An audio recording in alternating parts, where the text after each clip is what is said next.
நிர்மலா சீதாராமன், நயினா நாகேந்திரன், அரவிந்த் மேனன் 3 பேரும் போய் அமித்ஷாவை சந்தித்தாங்க. கடந்த 2021 பிஜேபி எத்தனை தொகுதிகளில் போட்டியிட்டதோ அதை காட்டிலும் கூடுதலாக போட்டி. பிஜேபி தலைவர் ஒருவர்கிட்ட என்னை நீங்கள் வந்து சந்திங்க, நான் உங்கள்கிட்ட பேசணும்னு ஆசைப்படுறேன் அப்படின்னு ராமதாஸ் அவர்கள் சொல்லியிருக்கிறார். பிரச்சனை இருக்குது, இவங்களுக்குள்ளே அடிச்சுக்கிட்டு இப்படியே பண்ணிகிட்டு இருந்தார். நாங்கள் இவர்களுடைய சின்னத்தை முடக்க வேண்டியிருக்கோம். எம்எல்ஏவாக இருந்த அவங்க அப்பா என்ன உயரத்தில் இருந்தார்? அவர் தேசிய தலைவராக இருந்தார், மாநில தலைவராக கூட இருந்தது. ரிப்போர்ட்ஸ் நவ் நேயர்களுக்கு வணக்கம். இன்று நம்மோடு இணைந்திருக்கும் சிறப்பு விருந்தினர் அரசியல் விமர்சகர் மற்றும் மூத்த பத்திரிகையாளர் திரு கோலாஹல ஸ்ரீனிவாசன் அவர்கள். வணக்கம் சார். வணக்கம். நயினார் அவருடைய பயணம் வருகின்ற ஜனவரி 9 நிறைவடைய போகுது. அப்போ அமித்ஷா இல்லைன்னா மோடி யாராச்சும் ஒரு ஆள் கண்டிப்பாக வந்து அந்த நிறைவு பயணத்துக்கு வருவார் அப்படின்றத நயினார் அவர்கள் சொல்லியிருந்தார். ஸோ அது எந்த அளவுக்கு அவங்களுடைய வருகை வந்து வரப்போகிற தேர்தலில் வந்து அதுக்கு தான் ஒரு பூஸ்டப்பாக இருக்கும்னு நினைக்கிறேன். நிச்சயமா என்னன்னா, மத்திய தலைமையிலிருந்து யார் வந்தாலுமே, அது அமித்ஷா வந்தாலும் சரி, மோடி வந்தாலும் சரி, ஒவ்வொரு பயணமும் முக்கியத்துவம் வாய்ந்தது. அதுலேயும் அந்த சுற்றுப்பயணம் நிறைவு நிகழ்ச்சி தொடர்பாக அவர்களில் யார் வந்தாலுமே அது கவனிக்கத்தக்க ஒரு நிகழ்வாக இருக்கும். அநேகமாக அதை ஒட்டி கூட்டணியை வந்து இறுதி செய்வதற்கான வாய்ப்பு அவர்கள் முன்னிலையில், இல்லாட்டி அவர்கள் முன்னிலையில் அது தொடர்பாக ஏதேனும் அறிவிப்பு வெளியிடுவதற்கான வாய்ப்பு கூட இருக்கலாம். இப்போ ஏப்ரல் 11 அமித்ஷா சென்னைக்கு வந்திருந்தார். ஏப்ரல் 12 ஏடிஎம்கேயோட கூட்டணியை அவங்க சீல் பண்ணாங்க. எடப்பாடி அவர்களையும் மேடையில் வைத்துக்கொண்டு அந்த கூட்டணி அறிவிப்பு வெளியானது. அதே போல் ஏதேனும் ஒரு முக்கியமான விஷயம் அங்கே வந்து தீர்மானிக்கப்படும் அப்படின்னு நான் நினைக்கிறேன். ஜஸ்ட்டு 2 நாளைக்கு முன்னால், அதாவது இந்த 14 நயினா நாகேந்திரன் டெல்லிக்கு போயிருந்தார். அப்போ வந்து பெரும்பிடுகு முத்தரையர் அவருடைய ஸ்டாம்ப்பு வெளியீட்டு நிகழ்வு நடந்தது. அதில் அவர் நிர்மலா சீதாராமன் இவர்களோடு அவரும் பங்கேற்றார். அந்த ஸ்டாம்பை வெளியிட்டவர் துணை ஜனாதிபதி சிபி ராதாகிருஷ்ணன் அவர்கள். அதற்கு பிறகு அன்னைக்கு சாயந்தரம் அவரும் அரவிந்த் மேனன், அதாவது தமிழக பிஜேபி பொறுப்பாளர் அரவிந்த் மேனன் 2 பேரும் சேர்ந்து நிர்மலா சீதாராமனை சந்தித்து ரொம்ப நேரம் அவங்க விவாதிச்சுட்டு, அப்புறம் நிர்மலா சீதாராமன் அவங்க ஆஃபீஸ்லேருந்தே ஃபோன் பண்ணி அமித்ஷாட்ட அப்பாயின்மெண்ட் வாங்கினாங்க. உடனே அவர் கிளம்பி வர சொன்னார். அதைத் தொடர்ந்து நிர்மலா சீதாராமன், நயினா நாகேந்திரன், அரவிந்த் மேனன் 3 பேரும் போய் அமித்ஷாவை சந்தித்தாங்க. கிட்டத்தட்ட அமித்ஷாவோட ஒரு 50 நிமிட நேரம் அவங்க ஆலோசனை நடத்தியிருக்காங்க. இவ்வளவும் நடந்திருக்கு. அதுக்கு அடுத்த அதே நாள் இல்லாட்டி அதுக்கு அடுத்த நாளில் தான் தேசிய தலைவர் அறிவிப்பு வெளியாயிற்று. ஸோ அன்னைக்கு தேசிய தலைவராக, தேசிய செயல் தலைவராக நிதின் நபீன் அவர்கள் டெல்லிக்கு வருவதாக இருந்தது. அப்போ டெல்லி ஏர்போர்ட்ல ரிசீவ் பண்ணுறதுக்கு நயினா நாகேந்திரன் போயிருந்தா அங்கே வந்து நயினா நாகேந்திரனை புதிய தேசிய செயல் தலைவருக்கு அறிமுகம் செய்து வைத்தனர். இதெல்லாம் முடிச்சுட்டு அப்புறம் அன்றைக்கி நைட்டு சென்னைக்கு திரும்பினார் நயினார். அதனால இது ஒரு முக்கியமான, ரொம்ப ஒரு துரிதமாகவும் வேகமாகவும் பல்வேறு காரியங்கள் நடந்து வருகின்றன. எல்லாம் நன்மைக்குத்தான். நேற்று அதிமுகனுடைய அந்த விருப்ப மனு தாக்கல் வந்து நடைபெற்றது. 1200-300க்கும் மேற்பட்ட விருப்ப மனுக்கள் வந்திருந்தது. இதில் கிட்டத்தட்ட 240க்கும் மேற்பட்ட விருப்ப மனுக்கள் எங்கள் தொகுதியில் எடப்பாடி அவர்கள் கண்டெஸ்ட் பண்ணணும் அப்படின்னு சொல்லி மித்தம் 888 மட்டும்தான் வந்து தனிப்பட்ட நபருடைய விருப்ப மனு. 800 மனுக்கள் தனிப்பட்ட முறையில், தனிப்பட்ட முறையில் வந்து இருந்திருக்கு. மிச்சம் எல்லாமே எடப்பாடி அவர்கள் எங்கள் தொகுதியில் நிற்கணும் அப்படின்ற மாதிரியான விருப்ப மனுக்கள் வந்து எழுந்திருக்கு. ஸோ இன்னொரு இடத்துல வந்து நயினார் அவர்கள் கிட்ட உங்கள் கட்சியில் யார் யார் வந்து கேண்டிடேட் நிற்கிறாங்க அப்படின்றப்போ ஃபர்ஸ்ட் டேக்கிள் ஆகட்டும், அதுக்கப்புறமா தான் எங்களுக்கு சொல்ல முடியும், ஏன்னா கூட்டணி வரும்போது தொகுதி மாறும் அப்படின்ற ஒரு விஷயம் இருக்குது. ஸோ இந்த பங்கீடுல பாஜகவுக்கு எந்த அளவு முக்கியத்துவம் கொடுக்க முடியும்? இல்லை, நிச்சயமாக முக்கியத்துவம் இருக்குது. அதாவது முதல்ல இந்த கட்சி வந்து விருப்ப மனு வாங்குறதுங்கிறது ஒரு ரொட்டீன் அஃபேர். இப்போ ஏடிஎம்கேல எப்போதுமே கொஞ்சம் முன்னாலே வாங்குவாங்க. இது அம்மா இருந்த காலத்துலேயும் அப்படித்தான் பண்ணியிருக்காங்க, ஜெயலலிதா இருந்த காலத்தில். அப்போது ஜெயலலிதா எங்கள் தொகுதியில் போட்டியிட வேண்டும்னு 100கணக்கான பேர் இது பண்ணுவாங்க. பொதுவாக அந்த கட்சியுடைய பொதுச் செயலாளர் தங்கள் தொகுதியில் போட்டியிடணும்னு விருப்ப மனு வாங்கிறது ஒரு வழக்கமான விஷயம். இது ஒன்று. அதே போல் ஏடிஎம்கே மட்டும் இல்லை, இங்கே காங்கிரஸ் வந்து விருப்ப மனுக்கு கால்பார் பண்ணியிருக்காங்க. அதே போல் பாட்டாளி மக்கள் கட்சியில் அன்புமணி பிரிவு விருப்ப மனுவுக்கு கால்பார் பண்ணியிருக்காங்க. அதாவது என்னென்னா, அவங்களுக்கு என்ன தொகுதி அலாட் ஆகும், எந்த தொகுதி கிடைக்கும் அப்படிங்கிறத யாருக்கும் தெரியாது. ஏன் ஏடிஎம்கேல கூட கூட்டணி கட்சிகளுக்கு பிரித்து தந்தது போக தங்களுக்கு என்ன தொகுதி அப்படிங்கிறத பற்றி இப்போ எந்த பார்வையும் இருக்க வாய்ப்பில்லை. ஆனால் ஒவ்வொரு தொகுதியிலையும் எத்தனை பேர் அப்ளை பண்ணியிருக்காங்க, இதில் சீட்டுன்னு கொடுத்தா இப்போ இந்த தொகுதி நமக்குன்னு வந்துச்சுன்னா யாருக்கு கொடுக்கலாம் அப்படிங்கிற பற்றின ஒரு ஐடியாவை டெவலப் பண்ணி வச்சுக்கிறதுக்கு இதெல்லாம் பயன்படும். ஸோ ஒவ்வொரு தொகுதியும் போட்டியிடுறதுக்கு ஆர்வமாக எத்தனை பேர் இருக்காங்க அப்படின்னு சொல்லிட்டு அவங்க பார்த்து கொள்ளவும் தெரிந்து கொள்ளவும் அவங்களுக்கு அதை பற்றின ஒரு ஐடியா டெவலப் ஆகிறதுக்கும் இது வந்து வாய்ப்பாக இருக்கும். இது ஒன்று. அதே நேரத்தில் பிஜேபிக்கு எவ்வளோ தொகுதி கிடைக்கும்? இப்போ சோஷியல் மீடியாவில் ஆளாளுக்கு ஒன்று அள்ளி விடுறது வேணும்னு, அப்புறம் இந்த தொகுதியில் இவர் போட்டியா இவங்களாவே இங்கே உட்காந்துக்கிட்டு தீர்மானிக்கிறது, அதெல்லாம் அர்த்தமே இல்லை. இது வேண்டுமென்றே தேவையில்லாத ஒரு குழப்பத்தை உருவாக்கணும்னு உள்ளுக்குள்ளே இருந்தே இயங்கக்கூடிய சில உள்ளடி சக்திகள் செய்யக்கூடியது. இவங்க சோஷியல் மீடியாவில் வர்ற மாதிரியெல்லாம் எதுவுமே இருக்காது. அங்கே உட்காந்து பேசுகிறப்ப சினரியோவே மாறும், நிறைய விஷயங்கள்லாம் மாற்றம் இருக்கும். ஒரு விஷயத்தை உறுதியாக சொல்லலாம், கடந்த 2021 பிஜேபி எத்தனை தொகுதிகளில் போட்டியிட்டதோ அதை காட்டிலும் கூடுதலாக போட்டியிட்டது. ஒன்று. இரண்டாவது, பெருமளவு பிஜேபி வெற்றி பெறக்கூடிய தொகுதிகள் ஒதுக்கப்படும். இந்த ரெண்டையும் உத்தரவாதமாக சொல்லலாம்.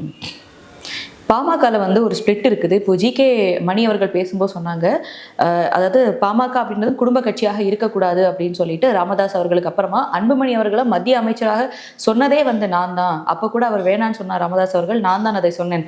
சில தீய சக்திகள் இருக்கிறதுனால தான் விலகி இருப்பதாக அன்புமணி அவர்கள் சொல்றாரு. அவர் இந்த கட்சிக்கு இதில் ஜாயின் பண்ண நான் கூட வேணும்னா கட்சியை விட்டு போகிறேன் அப்படின்ற மாதிரியான கருத்துக்களை ஜிகே மணி அவர்கள் வச்சிருக்காரு. ஸோ மீண்டும் வந்து பாமக இணையதற்கான வாய்ப்பு இருக்கு, நிறைய இருக்குது. இப்போது பிஜேபி சைட்லேருந்தே ஒரு கருத்தை அவங்களுக்கு சொல்லியிருக்காங்க. மேலிடத்துலேருந்து தந்தையும் மகனை அடிச்சுக்கிறீங்க, இந்த பிரச்சனைக்கு பின்னால் அரசியல் ரீதியான காரணம் இருக்கிறதா எங்களுக்கு படலை, அதை தாண்டி வேற ஏதோ சிக்கல் இருக்குது, அதுக்குள்ளே நாங்கள் தலையை நுழைக்கவும் விரும்பலை. அது உங்களுடைய தனிப்பட்ட விஷயம், அது என்ன ஏதுன்னு தெரியாது. தந்தைக்கு மகனுக்கு என்ன பிரச்சனைன்னு தெரியாது. இப்போ எனக்கு தெரிஞ்சாலுமே அதை சொல்ல முடியாது பொதுவெளியில், அந்த மாதிரியான விஷயம். அப்படிங்கிறப்போ நீங்கள் உங்களுக்குள்ளே அடிச்சுக்கிட்டாலும் ரெண்டு பேருமே தனித்தனி ஃபேக்ஷனாகவே என்டிஏவுக்குள்ளே வந்து சேருங்க. இப்போ நீங்கள் தனித்தனியாக இருந்து ரெண்டு பேருமே எதிரும் புதிருமான ரெண்டு வெவ்வேறு கூட்டணிகளில் இடம்பெறீங்கன்னா உங்கள் பாட்டாளி மக்கள் கட்சிக்கு உரிய ஒரு 5-5.5% ஓட்டு ரெண்டாக ஸ்பிளிட் ஆகும். முதல்ல அது உங்களுக்கே பலன் தராது, முதலுக்கே மோசம். ரெண்டு பேருமே டிஸ்மேட் ஆவீங்க, காணாமல் போயிடுவீங்க. அதுக்கு பதிலாக உங்கள் ரெண்டு பேர் ஓட்டையும் ஒரு கூட்டணிக்குள்ளே கொண்டு வாங்க, என்டிஏவுக்குள்ளே வாங்க. வழக்கமாக பிஎம்கேக்கு என்ன எவ்வளவு தொகுதிகள் ஒதுக்கப்படுமோ அவ்வளவு தொகுதிகளை ஒதுக்கிடலாம், அதற்கு ஆவணம் செய்யலாம். ஒதுக்கப்பட்ட பாட்டாளி மக்கள் கட்சிக்குன்னு ஒதுக்கப்பட்ட தொகுதிகளை உங்களுக்குள்ளே பேசி எப்படியாவது பகிர்ந்து கொள்ளுங்கள், அந்த மாதிரி பகிர்ந்துக்கங்க. அதை விட்டுட்டு ரெண்டு பேரும் அடிச்சுக்கிட்டு ரெண்டு பேரும் எதிரும் புதிருமா செயல்பட்டு ரெண்டு பேரும் எதிரும் புதிருமான கூட்டணியில் இருந்தீங்கன்னா நீங்கள் ரெண்டு பேருமே காணாமல் போயிடுவீங்க. உங்களுடைய பொலிட்டிக்கல் எக்ஸிஸ்டன்ஸ் அப்படிங்கிறது கேள்விக்குள்ளாகும். இந்த தவறை செய்து விடாதீர்கள் அப்படின்னு சொல்லி தந்தைக்கும் அறிவுறுத்தல் செய்யப்பட்டிருக்கு, மகனுக்கும் தகவல் சொல்லப்பட்டிருக்கு. ஆனால் ராமதாஸ் அவர்கள் திமுகவை தானே எதிர்ப்பாங்க இதுக்கு அப்படின்னு நம்மளாம் சொல்லிட்டு இருக்கோம். அதாவது மக்களவை தேர்தல் என்பது அவர் அதிமுக கூட்டணியில் தான் இடம்பெறணும்னு சொல்லிட்டு இருந்தார். ராமதாஸ் பிஜேபி இருக்கிற என்டிஏல வந்தார். இன்னைக்கு அதிமுகவே என்டிஏக்குள்ளே வந்தாச்சு. ராமதாஸுக்கு என்ன பிரச்சனை இருக்கும்? நான் இதில் ஒரு முக்கியமான தகவலை ரொம்ப ரொம்ப முக்கியமான ஒரு சோர்ஸை கேள்விப்பட்டேன். பிஜேபி தலைவர் ஒருவர்கிட்ட என்னை நீங்கள் வந்து சந்திங்க, நான் உங்கள்கிட்ட பேசணும்னு ஆசைப்படுறேன் அப்படின்னு ராமதாஸ் அவர்கள் சொல்லியிருக்கிறார். அதுக்கு ஒரு சரியான டைம் வரணும், மேலிடத்தை கேட்டு முடிவு செய்யணும். அதில் ஒருவேளை மேலிட தலைவர்களே கூட நேரில் அவரை சந்திக்கலாம். அது என்ன நடக்க போகுதுன்னு தெரியல. ஆனால் அவரே கூப்பிட்டுருக்கார், அவரே கூப்பிட்டு நம்ம சந்தித்து பேசலாமா அப்படின்னு பெரியவர் ராமதாஸே கூப்பிட்டு இருக்கிறார். அதனால் இப்போ ராமதாஸ் அவர்களுக்கு பெரிய வேற ஆப்ஷன்ஸ் இல்லை. அவருக்கு வேற ஏதோ கோபம் மகன் மேலே. இப்போ அவங்களுடைய டிஸ்பியூட்டு, அவங்களுக்கு இடையில இருக்க சச்சரவு முழுக்க முழுக்க அரசியல் ரீதியானது தான் என்னைக்கோ சால்வ் ஆகிருக்கும். இது அரசியலுக்கு அப்பாற்பட்ட வேற ஒரு விஷயம். இது அவங்களுக்குள்ள தான் அவங்க பேசி தீர்க்கணும். பட் அதே நேரத்தில் 2 பேருக்கு அடையாளமாக இருப்பது பாட்டாளி மக்கள் கட்சி. இப்போ பாட்டாளி மக்கள் கட்சி ஒன்றும் இல்லாமல் 0வுக்கு போயிடுச்சுன்னு வைங்க, அது 2 பேருக்குமே நல்லது இல்லை. தந்தைக்கும் நல்லது இல்லை, மகனுக்கும் நல்லது இல்லை. அதை உணர்ந்து 2 பேரும் செயல்படணும்.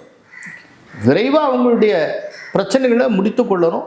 இல்லாட்டி பிரச்சனையை இப்போதைக்கு முடிக்க முடியாது அப்படின்னா பிரச்சனை தொடரட்டும். அதே நேரத்தில் அவர்கள் 2 பேருமே என்டிஏவில் தொடரட்டும். இதுதான் இப்போ கொடுக்கப்பட்டிருக்க அட்வைஸ். இன்மீன் அவங்க வந்து என்டிஏல சேர்றது அப்படின்றது இப்போ எலெக்ஷன் கமிஷன் வந்து கட்சி வந்து அன்புமணிக்கு அப்படின்றத சொல்லியாச்சு. இப்போ அவங்க ஸ்பிளிட்டடாக 2 பாமகவில் 2 பேரும் அந்த மாதிரி அனுநயமா இருக்கணுமா, இல்லை ராமதாஸ் அவர்கள் நான் பாமகவில் இல்லை யாரோ ஒரு ஆள் வந்து ஸ்பிளிட்டப்ல இருக்காங்கன்னா அந்த மாதிரி 2 பேரும் ஸ்பிளிட்டப்ல உள்ள ஜாயின் பண்ணா எப்படி என்ன சொல்லியிருக்காங்கன்னா, நீங்க இப்போ வந்து இப்போவுமே அவர் தான் பாமகங்கிறாரு, இவர் தான் பாமகன்னு சொல்லிட்டு இருக்காரு. ரைட்டா? இப்போ மாம்பழ சின்னத்தை ஒருத்தருக்கு கொடுத்துட்டு இன்னொருத்தருக்கு வேற வேப்பலை சின்னத்தை கொடுக்குறாங்கன்னு வச்சுக்கோங்க, அது பிரச்சனையாகும், ஓட்டு வராது. அப்படிங்கிறப்போ மொத்தமாக கொடுக்கப்படுகிற பாமகவுக்கு இன்று ஒதுக்கப்படுகிற தொகுதிகளில் ராமதாஸ் ஃபேக்ஷனுக்குன்னு இவ்வளோ பிரிச்சுக்கணும், அன்புமணி ஃபேக்ஷனுக்குன்னு இவ்வளோ பிரிச்சுக்கிறது. ஆனால் 2 பேருமே மாம்பழம் சின்னத்தில் போட்டி. அப்படின்னா தான் அவங்க ஜெயிக்கவே முடியும்.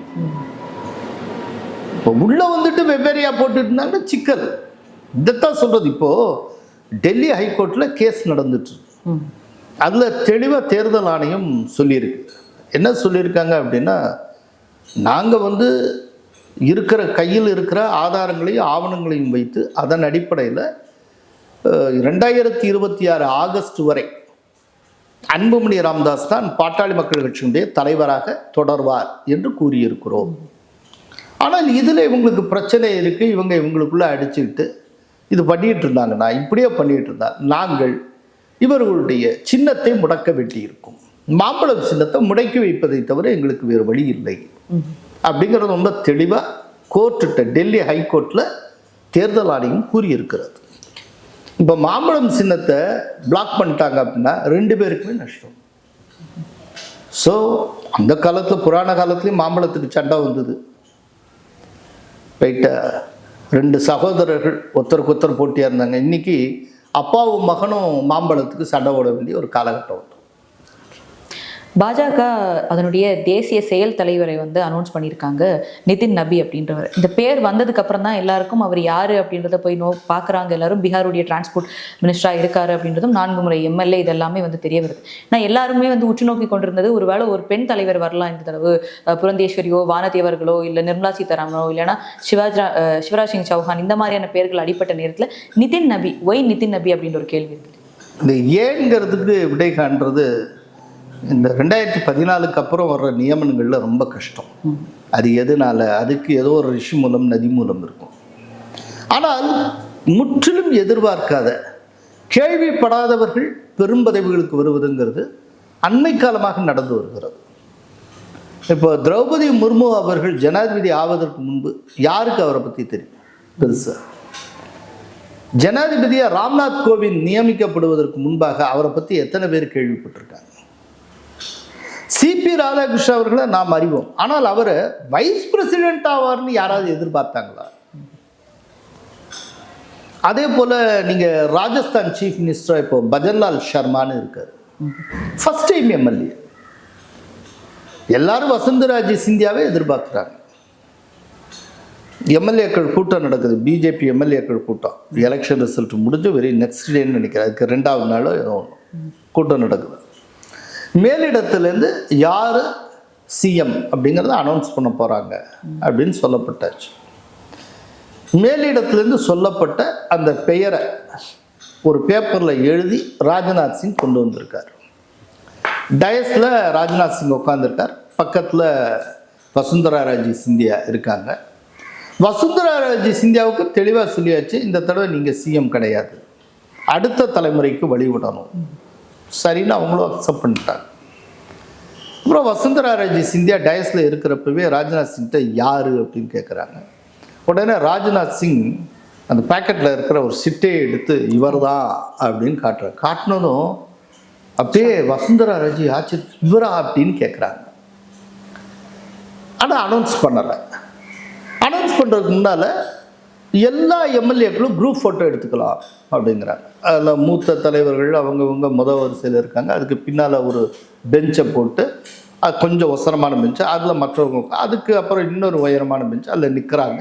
இப்படியா போட்டு ஒரு குரூப் ஃபோட்டோ எடுக்கிறாங்க.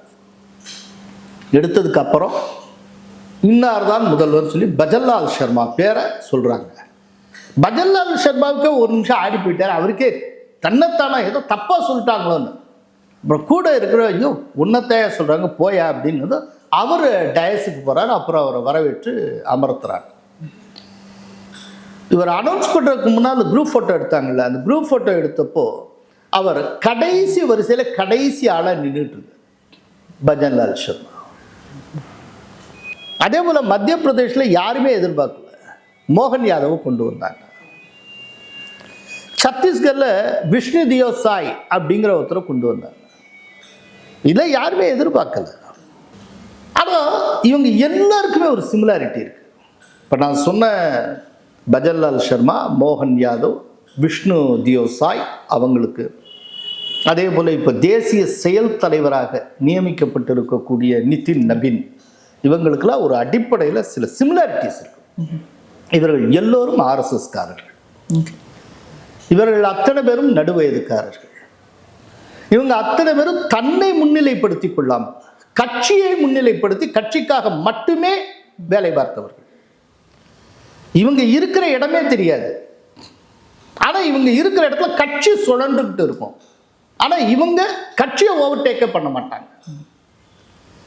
தன்னை முன்னிலைப்படுத்திக் கொள்ளாமல் கட்சியை முன்னிலைப்படுத்தி கடுமையாக ஒர்க் பண்ணவங்க. எல்லாத்துக்கும் மேல கட்சியிட்ட கட்டளைப்படி செயல்பட்டு கட்சிக்கான வெற்றியை பெற்று தந்தவர்கள். இவங்க இந்த மாதிரி டார்கெட் இப்படி என்ன அப்படின்னா சொன்னபடி வெற்றியை பெற்று தந்தவர். வெறும் பாடுபட்டா மட்டும் கூடாது, வெற்றியை பெறணும். வெற்றிக்காகத்தான் உழைக்கிறோம். நான் நல்லா தான் படித்தேன், ஆனால் ஃபெயில் ஆகிட்டேன்னா அர்த்தமே இல்லையே. படித்த படிப்புக்கு அப்புறம் என்ன? படிக்கிறதுடைய நோக்கம் பாஸ் ஆகணும், நல்ல மார்க் எடுக்கணும். அதே போல உழைச்சதுடைய நோக்கம் நீங்க வெற்றி பெறணும். அப்போ இதுதான் சிமிலாரிட்டி. ஆர்எஸ்எஸ் காரர்கள் அத்தனை பேரும் நடுவயதுக்காரர்கள், தன்னை முன்னிலைப்படுத்திக் கொள்ளாமல் கட்சியை மட்டுமே முன்னிலைப்படுத்தி உழைத்தவர்கள், வெற்றியை நிரூபித்து கட்சி மேலிடத்தலும் தங்களை நிரூபித்தவர்கள். இந்த ஒரு ஆர்டர்ல தான் இப்போ ரீசெண்ட் டேஸா சூஸ் பண்ணிட்டே வராங்க. இப்போ இவர் நிதின் நபின் என்ன வெற்றியை நிரூபித்தார்? முதல்ல இப்போ ரீசெண்டாக நடந்து முடிந்த பீகார் எலெக்ஷன், அதுதான் ரொம்ப சக்ஸஸ்ஃபுல்லாக இருக்கு. அதுலேயும் அவர் போட்டியிடுற பாட்னா சைடில் இருக்க தொகுதியில் ஒவ்வொருத்தரையும் பிரம்மாண்டமான வாக்கு வித்தியாசத்தை எப்போதுமே ஜெயித்திருக்கிறார். அவருக்கு பொறுப்புன்னு கொடுக்கப்பட்ட அந்த தொகுதிகளுடைய அந்த இன்சார்ஜ் அவர் எங்கெங்கெல்லாம் இருக்கு அங்கெல்லாம் பெரிய அளவில் வெற்றி பெற செய்திருக்கிறார். இது ஒன்று. ரெண்டாவது, சத்தீஸ்கரில் பிஜேபி ஜெயிக்காது, காங்கிரஸ் தான் ஜெயிக்கும்னு கருத்து கணிப்புலேருந்து எல்லாம் சொன்ன நிலையில் சத்தீஸ்கருடைய தேர்தல் இணை பொறுப்பாளராக பணியாற்றியவர் நிதின் நபி. அப்படியே கோ இன்சார்ஜாக அவர் இருந்தார் சத்தீஸ்கரில். சத்தீஸ்கரில் மொத்தத்தை அரசியலே திருப்பி வைத்தார். இவருடைய உழைப்பு எல்லாம் சேர்ந்து தான் சத்தீஸ்கரில் இன்னைக்கு பிஜேபி ஆட்சி வந்தது. ரிசல்ட் அனௌன்ஸ் பண்ற வரைக்கும் பிஜேபி ஆட்சி பிடிக்கும் யாருன்னு நினைக்கல. அத்தனை பேர் காங்கிரஸ் தான், திரும்பவும் பூபேஷ் பாகல் தான் முதல்வர் நினைச்சிட்டு இருக்காங்க. இன்னைக்கு சத்தீஸ்கர் முதல்வரா விஷ்ணு தியோ சாய் வந்திருக்காருன்னா அதுக்கு பல காரணிகள் உண்டு. அதுல ஒரு காரணி நிதின் நபி, அவருடைய உழைப்பு. அந்த பின்னால பிஹைண்ட் த ஸ்கிரீன் இருந்து கடுமையாக உழைத்திருக்கிறார். தன்னை முன்னிலைப்படுத்திக்கல, தன்னை ப்ரொஜெக்ட் பண்ணிக்கல. இப்போ நீங்கள் ஒன்றும் இல்லைங்க, சிபி ராதாகிருஷ்ணன் வைஸ் பிரசிடென்ட் அவர், இந்த தேசத்துடைய துணை ஜனாதிபதி அவர் யாராவது எதிர்பார்த்தீங்களா? இல்லை. சத்தமே இல்லாமல் கட்சிக்கு உழைச்சிக்கிட்டே இருந்தார். ஒரு சத்தம் கிடையாது. ஆனால் மேலிடம் சொல்றதை செஞ்சுக்கிட்டே இருப்பான். அப்படியே செஞ்சு கரெக்டாக ஒரு இடத்துல ரிவார்டு கிடைக்கும். ஸோ சத்தம் இல்லாமல் சாதிக்கக்கூடியவர்களுக்கு ரிவார்டு. இதுதான் நிதின் நபின் மூலம் அனைவருக்கும் சொல்லப்பட்டிருக்கிற செய்தி. இந்த அடிப்படையில் தான் இப்போ செலெக்ஷன் போயிட்டு இருக்கு. இப்போ நிதின் நபி அவர்கள் வரும்போதே வந்து ஒரு 45 வயது இளைஞர், அதனால அவரை வந்து போட்டிருக்காங்களே, ஒரு நியூ ஜென்னை வந்து திரும்ப ப்ரொமோட் பண்றாங்க. ஏன்னா எல்லா கட்சிகளும் இருந்த அதே ஓல்டு இதை புஷ் பண்ணும்போது பாஜக நியூ ஜென்னை வந்து இது பண்ணும்போது அவருடைய தந்தையும் வந்து பொலிட்டீஷியனா இருந்திருக்காரு அப்படின்றது தெரியுது. அவரும் வந்து எம்எல்ஏவாக இருந்தவர் அப்படின்றது. ஸோ அதனால அவருக்கு இந்த வாய்ப்பு கொடுக்கப்பட்டுன்ற மாதிரியான ஒரு பேச்சுகளும் இருக்கு. பிஜேபியில் அது அப்படி ஒரு ஹிஸ்ட்ரியே கிடையாது. இது ஒரு கன்சிடரேஷனே கிடையாது. அவங்க தந்தையும் ஒரு எம்எல்ஏவாக இருந்திருக்கிறார், அவ்வளோதான். இப்போ மேனகா காந்தி இருக்காங்க, அதே நேரத்தில் வருண் காந்தி எம்பியாக இருந்திருக்கார். மேனகா காந்தியுடைய மகன் என்பதற்காக வருண் காந்திக்கு என்ன சலுகை தரப்பட்டது? இந்த தடவை அவருக்கு சீட்டே கொடுக்கல. இதுதான் வாரிசு அரசியல் என்றால் என்ன அப்படிங்கிறது புரிந்து கொள்வதற்கான தருணம். இதை வைத்துக்கொண்டு எது வாரிசு அரசியல் அப்படிங்கிறது புரிஞ்சுக்கணும். அரசியல் வாரிசுகள் வந்து அரசியலுக்குள்ள வரக்கூடாது, கட்சிக்குள்ள வரக்கூடாது, பிஜேபி என்னைக்கும் சொல்லலை, ரைட்டா? வாரிசு அரசியல்னா என்ன அப்படின்னா, நான் இன்னாருடைய வாரிசு என்கின்ற காரணத்தினாலேயே நான் கட்சியுடைய மிக உயர்ந்த இடத்துக்கு நினைத்த போதெல்லாம் போய்விட முடியும். நான் இன்னாருடைய வாரிசுங்கிற காரணத்தினாலேயே நான் கட்சியில எந்த உயரத்தையும் என்னால் எட்டிவிட முடியுங்கிற ஒரு சூழ்நிலை இருந்தால் அங்கு வாரிசு அரசியல் இருக்கிறது என்று. இப்போ பிரியங்கா காந்தி கட்சியில் இருக்காங்க. இப்போ பிரியங்கா காந்தியை போல இப்போ எத்தனையோ பேர் காங்கிரஸில் காலங்காலமாக உழைச்சிட்டு இருப்பாங்க. 50 ஆண்டு காலமாக காங்கிரஸ்லேயே இருந்து உழைச்ச ஒருத்தருக்கு மாவட்ட தலைவர் போஸ்ட் கூட கிடைக்காது. ஆனால் பிரியங்கா காந்திக்கு எடுத்தெடுப்பில் ஆல் இண்டியா ஜெனரல் செக்ரட்டரி கிடைக்குது. இந்த ஆல் இண்டியா ஜெனரல் செக்ரட்டரிக்கு பிரியங்கா வர்றதா இல்லையாங்கிறத அவங்க வீட்டு டைனிங் டேபிளில் உட்காந்து அவங்க முடிவு பண்ணிட முடியும். அகிலேஷ் யாதவ் வந்து தலைவராக இருக்கிறதா இல்லையாங்கிறத அவங்க வீட்டு டைனிங் டேபிளில் வச்சு முடிவு பண்ணிட முடியும். ஏன்னா தந்தை மகன் கூட இருக்க உறவுகள் இவங்க தான் முக்கியமான ஆஃபீஸ் பேரர்ஸ். அவங்களுக்குள்ள பேசி அதுதான் கட்சி, குடும்பம் தான் கட்சி, முடிவு பண்ணிட முடியும். இங்கே அது கிடையாது. இங்கே அது கிடையாது. இப்போ நிதின் நபினுடைய அப்பா எம்எல்ஏவாக இருந்திருக்கலாம், ஆனால் அவர் எம்எல்ஏங்கிறதுக்காக இங்கே யாரும் கொடுத்துருல. அப்படி ஒன்று கிடையாது. இங்கே வந்து எப்படின்னாங்க, பிஜேபியில் வாரிசுகள் இருக்கலாம், ஆனால் வாரிசு அரசியல் கிடையாது. இங்கே குடும்பம் இருக்கும், ஆனால் குடும்ப அரசியல் இருக்காது. இன்னாருடைய குடும்பத்தை சார்ந்தவர், இன்னாருடைய வாரிசு அப்படிங்கிறதுனாலே அவர் தலைமை பதவிக்கு போயிட முடியாது. அப்படின்னா எதை பயன்படுத்தி மோடி இந்த உயரத்துக்கு வந்தார்? எதை பயன்படுத்தி ஜேபி நட்டா இந்த உயரத்துக்கு வந்தார்? எதை பயன்படுத்தி அமித்ஷா இந்த உயரத்துக்கு வந்தார்? அதனால இதெல்லாம் கன்சிடரேஷனே கிடையாது. இப்போ அருண்ஜேட்லி வந்து அவ்வளோ க்ளோஸ் மோடிக்கு, அவ்வளோ க்ளோஸ். அருண்ஜேட்லியோட மகள் வந்து எம்பியா இருக்காங்க. அருண்ஜேட்லியோட மகள்ங்கிறதுக்காக அவங்க அவங்களுக்கு வந்து ஒரு பெரும் பதவியை உடனே தூக்கி கொடுத்துட மாட்டாங்க. கட்சியில் அவங்க எப்படி உழைக்கிறாங்க என்னங்கிறது, அது ஒண்ணுதான் கன்சிடரேஷன். இவர் உழைத்து இருக்கிறார், இவருக்கு கிடைத்து இருக்கிறது. சில பேர் இதை வச்சுட்டு ரொம்ப சீப்பா இங்கேயும் தானே வாரிசு அரசியல் இருக்கு அப்படின்னு, அதாவது அரசியலுக்குள்ள வாரிசு வந்துட்டாலே வாரிசு அரசியல்பாங்க. அப்படி கிடையாது. நான் ஸ்டாலினுடைய மகன் அப்படிங்கிற காரணத்தினாலேயே ஸ்டாலின் இன்றைக்கு வைக்கக்கூடிய அந்த பதவியை என்னால் பெற முடியும் அப்படிங்கிற ஒரு சூழ்நிலை இருந்தால் அதற்கு பெயர் வாரிசு அரசியல். ஆனால் நிதின் நபின் ஒரு எம்எல்ஏவோட சொன்ன எம்எல்ஏவாக இருந்த அவங்க அப்பா என்ன உயரத்தில் இருந்தார்? அவர் தேசிய தலைவராக இருந்தார், மாநில தலைவராக கூட இருந்தது இல்லையா? அப்படிங்கிறப்போ அவருடைய சன்னுங்கிறதுக்காக எந்த உயரத்துக்கு வந்துட முடியாது? என்ன கன்சிடரேஷன் இருக்க முடியும்? அதனால ரொம்ப கவனமாக இந்த வாரிசு அரசியல் என்னங்கிறத நாம் புரிந்து கொள்ள வேண்டும். எங்களோட இணைந்து பல்வேறு கருத்துக்களை பயந்தமைக்கு ரொம்ப நன்றி. நன்றி.